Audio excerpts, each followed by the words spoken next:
kena jelas. Yang ini namanya timestamp, tarikh dan masa yang telah diberikan oleh responden kita. Kemudian yang pertama, step yang pertama, dengar baik-baik. Right click, tekan insert. Right click, tekan insert dan tukar format file ini atau kolom ini kepada bentuk nombor. Buat sekarang. Sebab apa? Ada sebab dia. Sebab dia kita nak letak ID. Kita nak letak ID. Anda nak letak nombor 1, nombor 2, ID. Highlight dan double klik di bawah hujung kanan. Double klik di bawah hujung kanan, automatik dia akan tuliskan nombor 1 sampai 1 juta pun lah. No problem on that. Jelas? Cuba buat sekarang. Okey, ada dua cara. Cara yang pertama, seret. Cara yang kedua, double klik. Okey, cara pertama, tekan insert. So sekarang ni dia dah buat satu kolom baru. B nama dia, betul? Okey, saya right click pada B ni, saya namakan dia. Saya tekan dulu format cells ni, saya ajar komputer. Wahai komputer, kolom ini adalah number. So kita tekan OK. Memang tak ada apa-apa jadi, tapi kepala otak komputer dah tahu. Kolom ini namanya number. Kemudian saya letaklah perkataan ID. Supaya nanti yang kita nak ambil data ni, masuk dalam SPSS ni dia akan sama. Dia tak akan lari. Kemudian kita letak nombor 1, kita letak nombor 2. Ada dua cara. Pertama, highlight, seret. Okey, lepas. Ataupun cara yang seterusnya, kita double click. Bila double click je, dia terus kopikan semuanya untuk anda sampailah habis responden anda. So macam saya ni, saya ada 114 responden lah. Tengok, dia terlari kan? Bila dia terlari, tak apa, buat balik semula lah. Double click. Memang ada yang jawab 2 kali. Sebab nak suruh banyak itu. Suruh objektif dia. Dapat jawab sebanyak-banyaknya. Macam tu. Okey, dah selesai. So kita ada ID. Jelas? Jelas Okey, yang kedua. Yang ini saya tak pernah ajar kepada mana-mana PPKP ataupun trainee sebelum ni. Ini saya ajar batch awak je yang pertama. Yang seterusnya, buat lagi satu kolom lagi. Buat lagi 2 kolom to be truth. B dengan C. Kita nak ambil masa dengan hari ni. Kita nak ambil masa dengan hari ni. Macam mana cara dia? Dah ready belum? So kita tulis sini kita tulis sini date, kita tulis sini time. So cara dia adalah menggunakan satu function yang dipanggil sebagai split. Split lah. Split. Ni saya pun tak pasti ni, takut tak jadi je ni. Kan betul tak jadi? Sekejap saya dah tak ingat. Okay, sorry guys. So saya continue. So tadi kita dah ada ID. Selepas tu kita dah ada timestamp. Kemudian kita ada umur So contoh umur ni. Kita nak buang perkataan tahun kan. So kita right click. Kita boleh tekan Ctrl H lah. So kita tulis sini tahun. Dan kita kata dengan komputer replace with nothing. Kemudian kita tekan replace all. So semua tahun tu punya perkataan akan hilang. Semua akan jadi nombor je lah. Okay, faham Okay, lagi sekali saya ulang. Apabila anda ada tulis 22 tahun, ada yang tulis years, ada yang tulis perkataan tahun kan. Anda right click the whole column, anda tekan Ctrl H. Anda tulis find what, tahun, replace with, biarkan tempat kosong Lepas tu anda tekan replace all. Dan all of the perkataan tahun will be replaced with nothing lah. Means that tahun tu akan hilang. Okey, untuk tahap pendidikan. Okey, anda kena ingat dulu mula-mula ni. Sebagai teori asasnya, bila kita buat data analisis menggunakan SPSS ataupun statistical package. Setengah statistical package tidak boleh membaca perkataan. Dia baca nombor. So anda kena ajar dia. Nombor 1 apa, nombor 2 tu apa, nombor 3 tu apa. Faham So dalam case ni, saya akan ajarlah komputer ni dengan nombor. So yang pertama ni tahap pendidikan tahap pendidikan kawan kita ni ada SPM, STPM, diploma, ijazah. Saya rasa itu je lah. So kita akan tekan Ctrl H, kita akan tulis lah contohnya SPM. Kita letak nombor 1. Replace with 1. Maknanya semua perkataan SPM akan jadi nombor 1. Kemudian saya akan buat yang nombor 2, STPM. Akan saya letakkan nombor 2, semuanya akan jadi nombor 2. Kemudian saya tulis diploma, saya buat nombor 3, semuanya akan jadi nombor 3. Dan last sekali saya akan buat ijazah, semua sekali akan nombor 4. Dan dia dah jadi 1, 2, 3, 4 lah. Semudah itu. Okey, jelas? Jelas Tak jelas? Tengok Adakah anda tahu tentang penyakit disentri?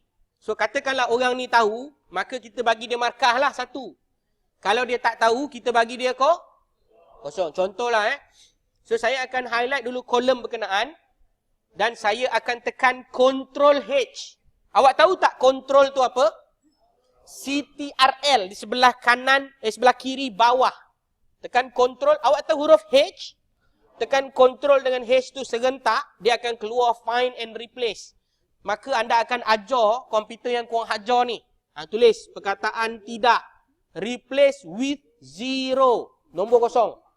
Tekan replace all.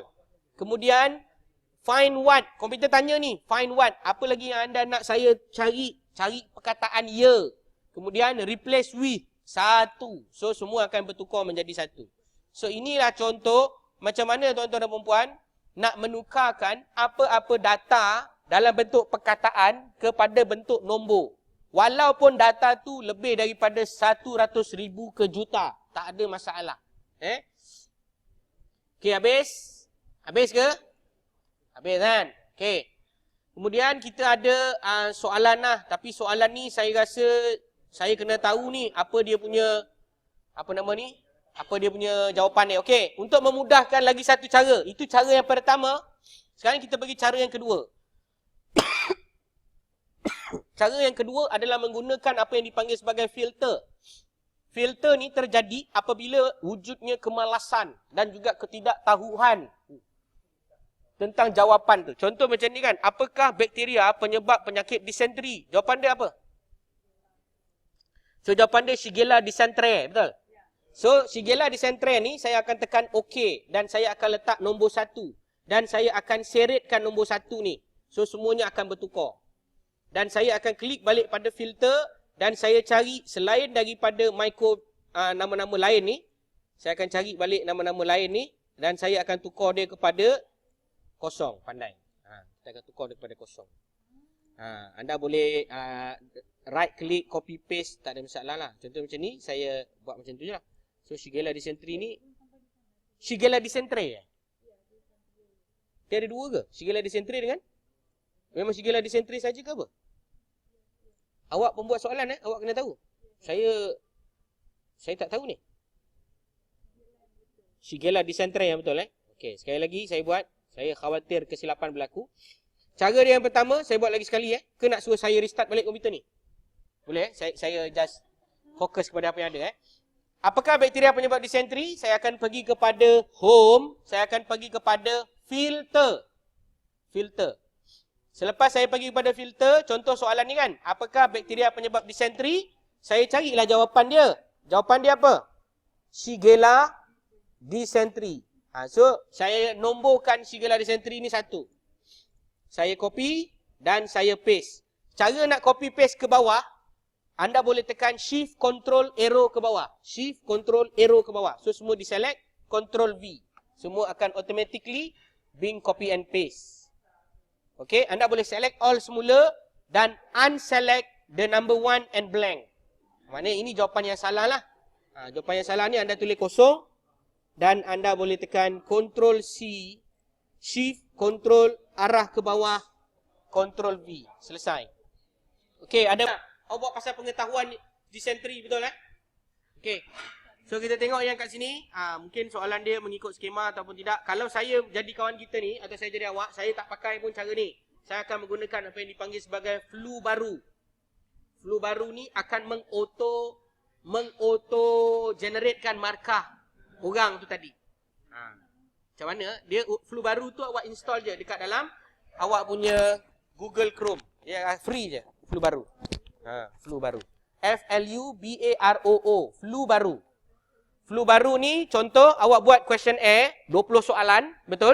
Lepas tu awak ada skema jawapan yang awak buat sendiri. So, awak akan biar kawan-kawan awak key in jawab awak punya soalan 20 tu, awak lah responden yang ke 180 misalnya kata. So, awak tulis kat situ nama awak lah sebagai skema. Lepas tu awak letakkan jawapan kat situ, dia akan automatik kirakan jawapan untuk awak. So, tak payah lagi awak nak membuat seperti inilah, tapi bagus jugalah buat macam ni. Jadi awak boleh belajar buat manual kan. Okey, apakah gejala? So, mana gejala dia? Siapa yang buat ni? Cerit beret So, katakanlah cerit beret je lah. Yang lain-lain mungkin ada juga. Tapi saya nak ringkaskan, saya fokus kepada gejala utama. Boleh So selain daripada check baggage ni, saya kira tak betul lah. Okay. Setakat ni faham ke tak faham? Faham. Faham sikit-sikit. Tak apa. Berakit-rakit ke hulu. Berenang-renang ke tepian. Bersakit-sakit dahulu, bersenang-senang kemudian. Okay. Nasib baik kawan korang ni, dia punya soalan dia tak banyak. Okay. Penyakit ini adalah disebabkan oleh, Masya Allah banyaknya. Baru puji tak banyak, tiba-tiba banyak. Okay, mana? Ada dua faktor kan? Faktor mana? Memakan makanan atau minuman yang terkontaminasi dengan najis. Ini saja yang betul? Ini saja yang betul Okay. So inilah jawapan dia. Satu markah. Anda boleh tekan copy, shift, control, arrow ke bawah. Control C, control V. Yes. Kita kena ada mentaliti macam gini ya. Bakal-bakal inspektor kesihatan. Yang namanya komputer dia ni. Kita bukan komputer kan. Jadi dia komputer, dia buatlah kerja komputer. Faham tak? Kita tak payah nak nyusah-nyusah. Satu saat itu sangat bermakna bagi saya. So, sebab itu saya tidak akan membiarkan komputer ini membelit. Tak, sebab dia sebenarnya dia...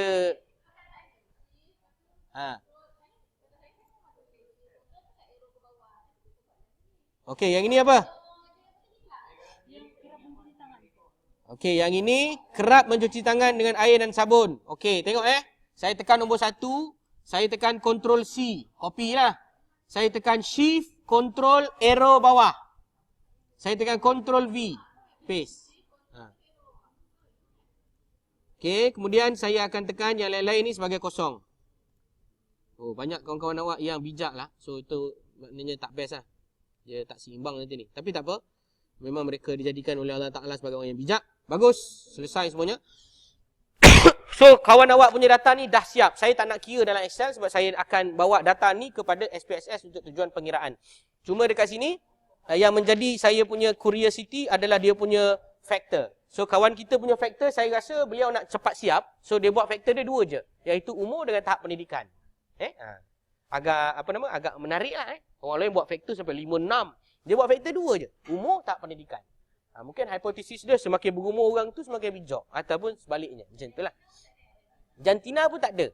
So, kalau jantina nak letak, dia akan buat secara manual. Mana dia tengok sendiri. Emmanuel, lelaki. Jennifer Lai, lelaki. Macam tu. Contoh. Alright.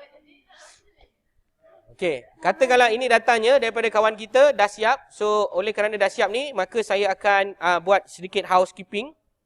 Housekeeping ni maknanya saya hilangkanlah mana-mana yang tak berkenaan.